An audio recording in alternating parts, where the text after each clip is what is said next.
Hi everybody, I'm Sarah, the Real Simple Mama. It is a hot day here in South Texas and we're going to talk about plant maintenance today.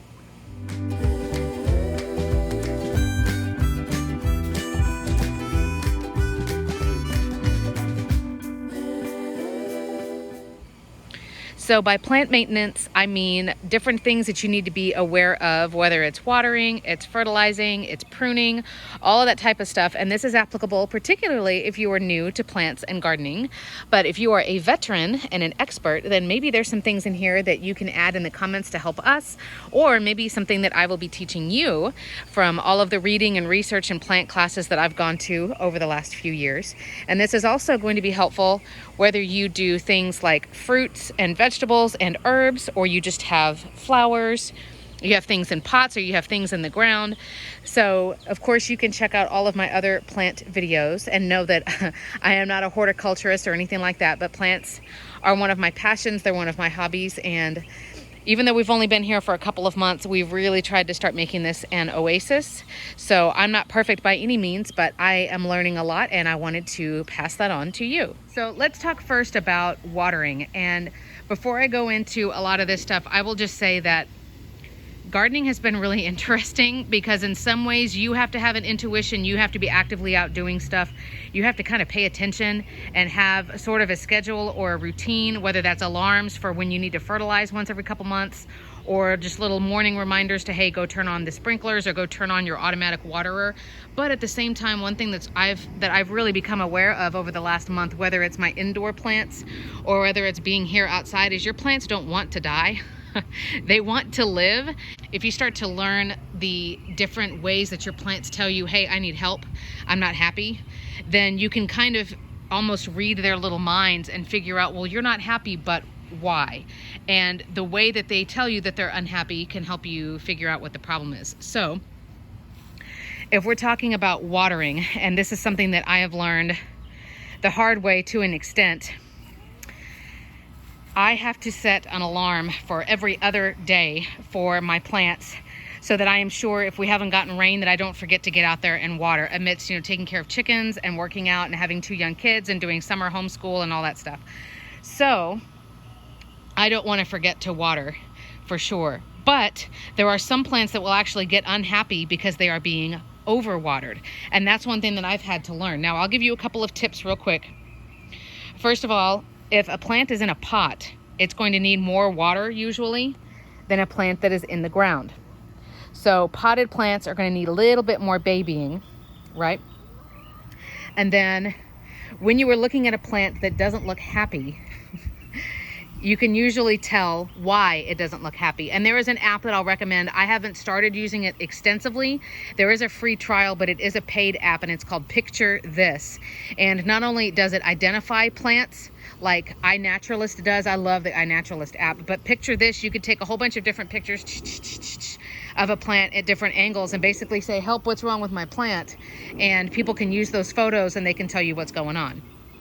So for the watering example, there are a lot of different things that you can do to check on different plants. Now, unfortunately, the watering thing is sort of the hardest thing for me to teach you, and that's why I'm starting first to kind of knock it out of the video, because different plants need to be watered with a different frequency. Does that make sense?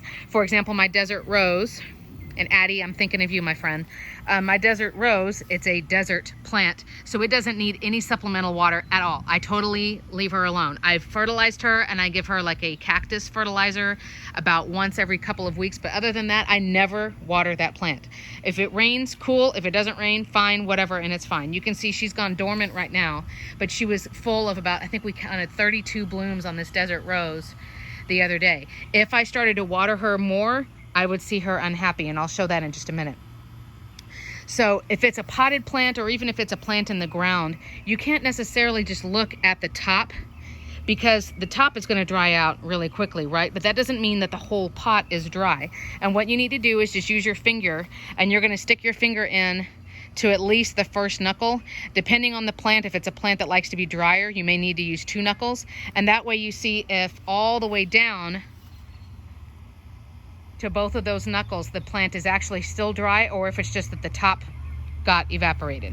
Okay, so The other thing that I've done that has really helped with watering is mulching, and we'll talk more about mulching in a minute. So let's find somebody who doesn't look super happy. And this butterfly weed or tropical milkweed, I've got a whole video about butterfly weed or tropical milkweed, which is this guy. And milkweed is the only plant that monarchs will use. So I have about 9 of these all over my property because I really, really love them. The leaves that you see that are yellow, and I thought, oh God, you know, this poor plant, like it's so hot outside, and this guy, oh, he just needs more water. No, he doesn't. If the leaves are turning yellow, like this one, and it popped right off, this plant is telling me that it's being overwatered. Yellow leaves mean too much water. Now the problem is we had a ton of storms over the last couple of weeks, which is really weird and unexpected. And of course, I wasn't watering my guys supplementally, but they were out here in all of the rainstorms. So right now I'm just patiently waiting for him to dry out and know that he's gonna recover. And you can see, let me try to get a good example. The new growth that I've got coming on, this guy like right there, the new growth looks fine. So this plant's not gonna die, but I was reading its signs and its yellowing leaves telling me, that's too much water. The other thing you need to be aware of with a plant's leaves is once a leaf is discolored or it's bitten or it's turned brown or it's molded or whatever, that leaf is never going to recover. So in other words, this yellow that's here, it's never going to turn green. It's always going to stay like that. Now that doesn't mean that the whole plant is going to die, but the leaves are telling you something. The leaves are trying to tell you something. And I don't look at the blooms, because a bloom of a plant, it's kind of like getting a haircut. The blooms are always going to be changing and living and dying and cycling out. So you don't really need to look at the blooms. You need to look at the leaves. But if this leaf has turned yellow, or like the one I just popped off, that leaf is never going to un-yellow itself. Does that make sense?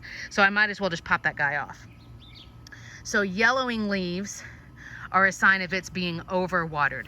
If a leaf is, and I don't have this problem to show you, so I apologize. If a leaf is curling or turning brown, or if a plant is just wilting, which is where it looks, I mean, it's wilted, it just looks very weak, it's looking wrinkly and flat.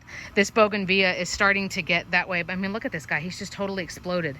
So for watering, here's another sign, and I apologize, my shadow's in the shot, but can you see on the edge of the pot how there's a big gap there where the dirt has constricted because it's dry, and now there's a gap?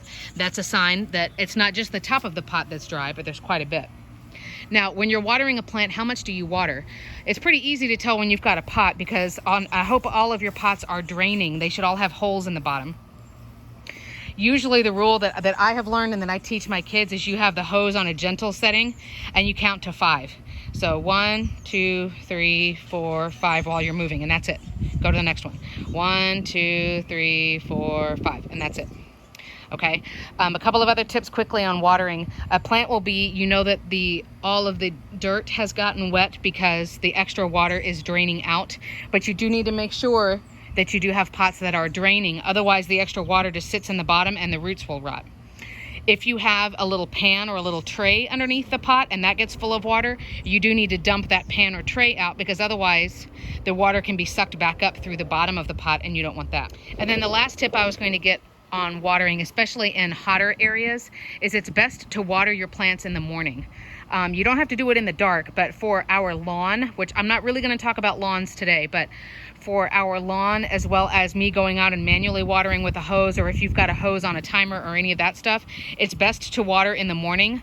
That way the excess water can evaporate throughout the day. I have been told it's probably not a problem in Texas. Oh, there's my little cardinal sitting on the fence right there. It's probably not a problem in Texas, but in some other areas, if you water at night and it sits on your plants all night and on the leaves and stuff in the dark, then you're more likely to have like mold and mildew problems. So it's better to water in the morning, and that way throughout the day the excess can evaporate. And we're back with some annoying birds. So the last thing I wanted to say about watering before we get on to other things in regards to plant maintenance is, a lot of times it's better if you can train your plants to get a deeper watering every couple of days, especially for plants that are in the ground, like my little baby fig tree here on your right.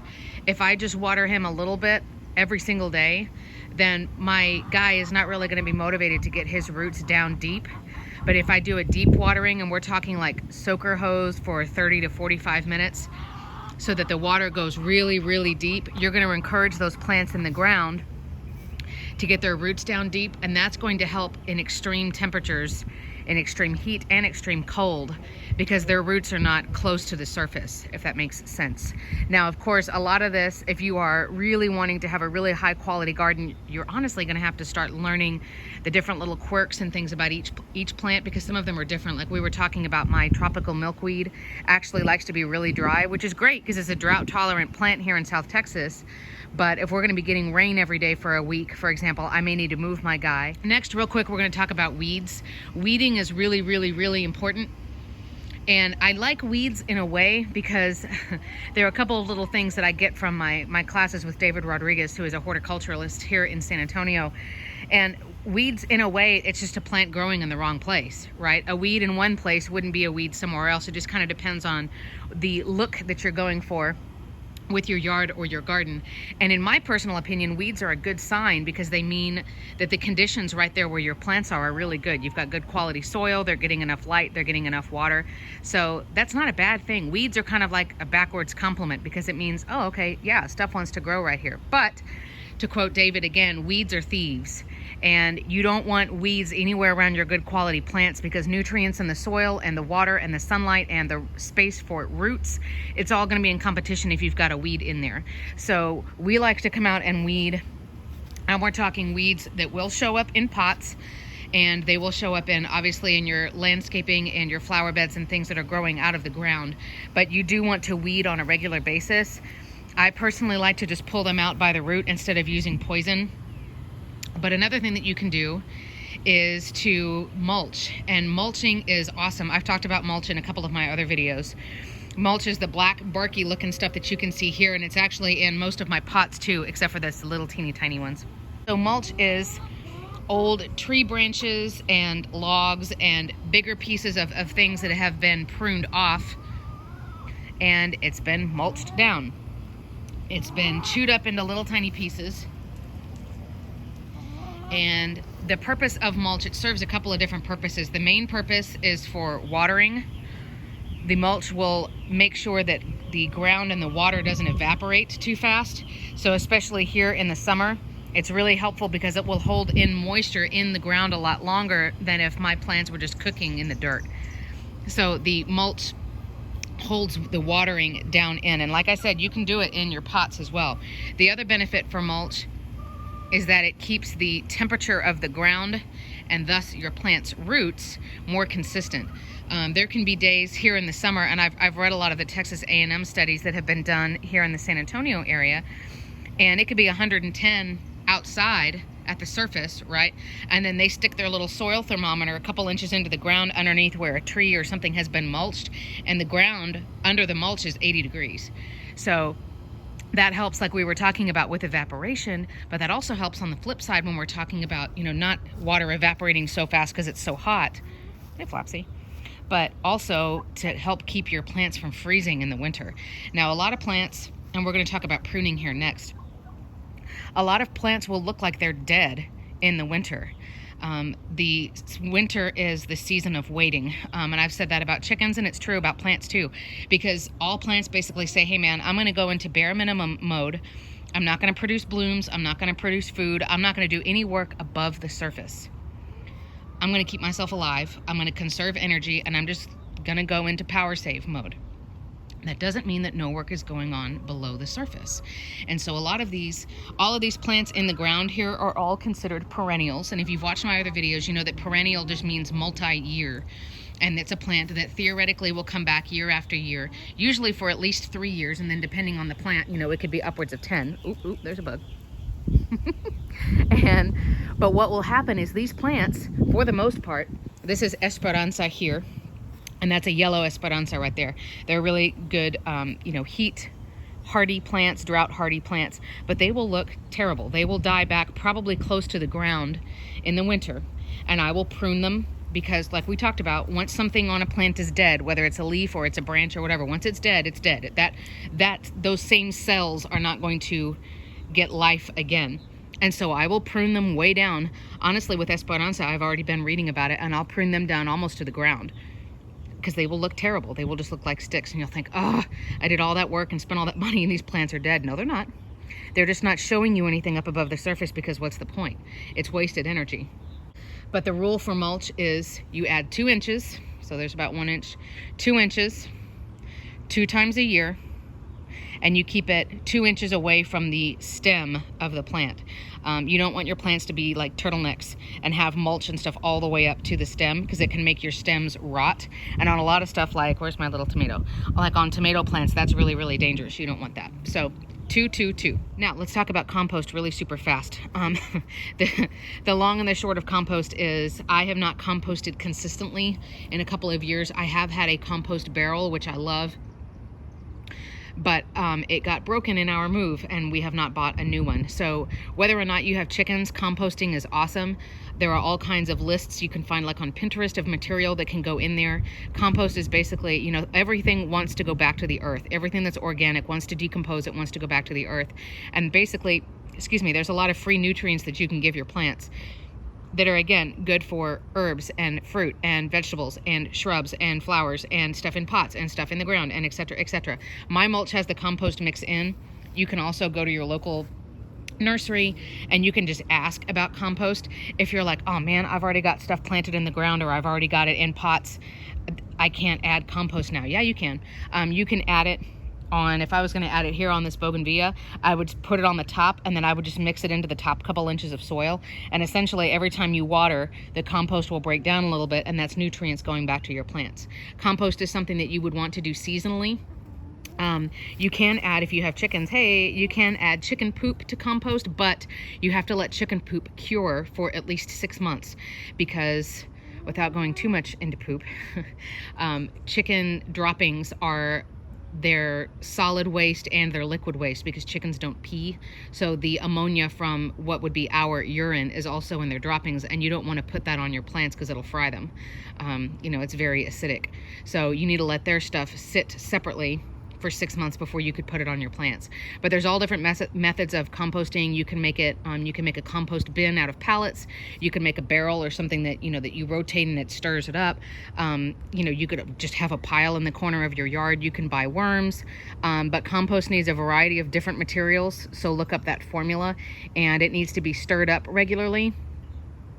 And it does need moisture occasionally. So if it's not out in the open, then you have to hose it down on a regular basis. But I'm not expert enough to tell you any more about compost than that. So it is something worth looking into. You can put all kinds of stuff from banana peels to, you know, vegetable peelings and eggshells and stuff like that. So it's a great idea. And of course, you're giving yourself free fertilizer, but there is a specific way to do it. Hopefully we can get into that by the spring, and then I can teach you more. So let's talk about pruning. And there's a couple of different things about pruning that I want to teach you. And pruning just means, you know, trimming off the dead. Now, like we were talking about, sorry, I'm going into teacher mode. Like we were talking about, once a flower has bloomed, that's it, right? That flower is never going to serve another purpose if it's on a plant like a rose. But if it's a flower that doesn't turn into a vegetable or a fruit, there's a term specific for roses that I just learned about recently that's called deadheading. And what you're doing is you take off the blooms once that bloom has been spent, because that bloom is never going to turn into anything else. Does that make sense? So if we're looking at my mist flower right here, which is a great butterfly plant, this mist flower, once these flowers are spent, they're going to turn brown, and then that plant has no use for those cells anymore. So either it can sit there and it can start to decompose and the plant will eventually get rid of it, or if I want to encourage my plant to bloom more, look at this, basically I'm telling my plant, hey, quit spending energy on the end of the life cycle of this flower. I'm going to pull these off because I want you to spend more energy making more blooms. This is my penta. I'm going to go through and clip off the old spent blooms to encourage the plant to make more. Does that make sense? So now if it's a plant that is a food producing plant, if it is a fruit or a vegetable, then I always tell my kids, like, first is the flower, then is the fruit. So you don't want to take these flowers off because that's where the tomatoes are going to be. And you can see, here's my little guys right here. There's a couple right there already. And you can see where the flower was, right? But on this guy, this is a blanket flower. This is spent. This one is spent. All these are spent. And so I'm going to go and cut these off. If you are going to prune or deadhead flowers, you can do it with your fingernail if it's nice and quick, but really horticulturalists would probably freak out. You should use sterilized and cleaned pruning shears, just so that if there's some kind of disease on your plants, you don't spread it. So you can just disinfect them Kind of like when you go get a haircut and they drop the comb. You know, you could do it in Listerine. You could use a couple of different ways to disinfect, but that's technically what you should do. All right, so when it comes to herbs are kind of weird, because if it is a type of plant where you want to eat the flower, then of course you're going to let the flower grow. If you don't want to eat the flower, this is my little baby cilantro. That was one sad little stalk when I bought it. It was the last one at the nursery, and I was like, I can bring it back to life. So if you let this cilantro flower, and my basil has flowered a couple times, and the oregano next door is like flowering constantly.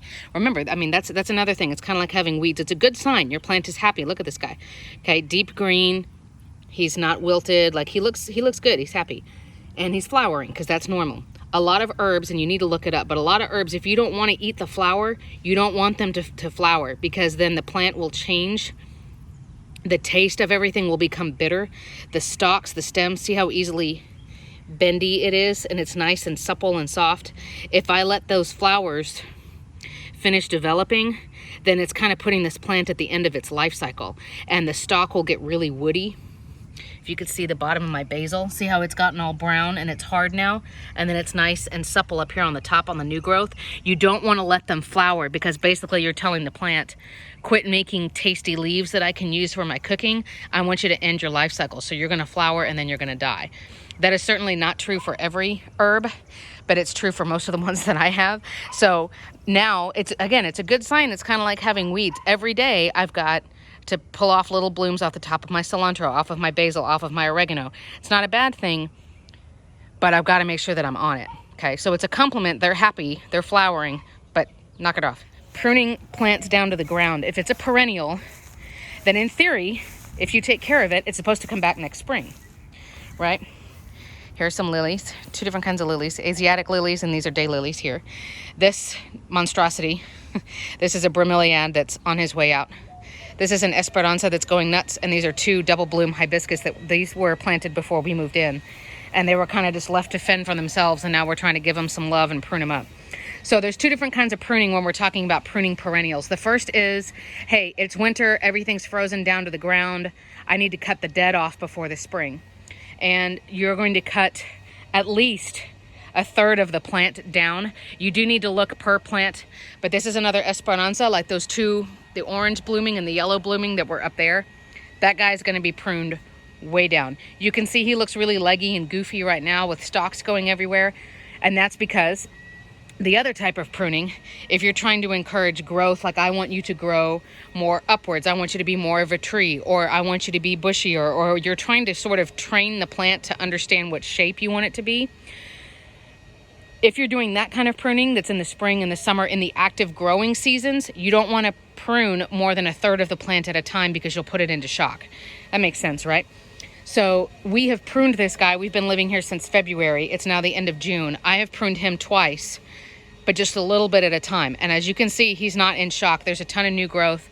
There's a lot of blooms that are about ready to explode there on the tops.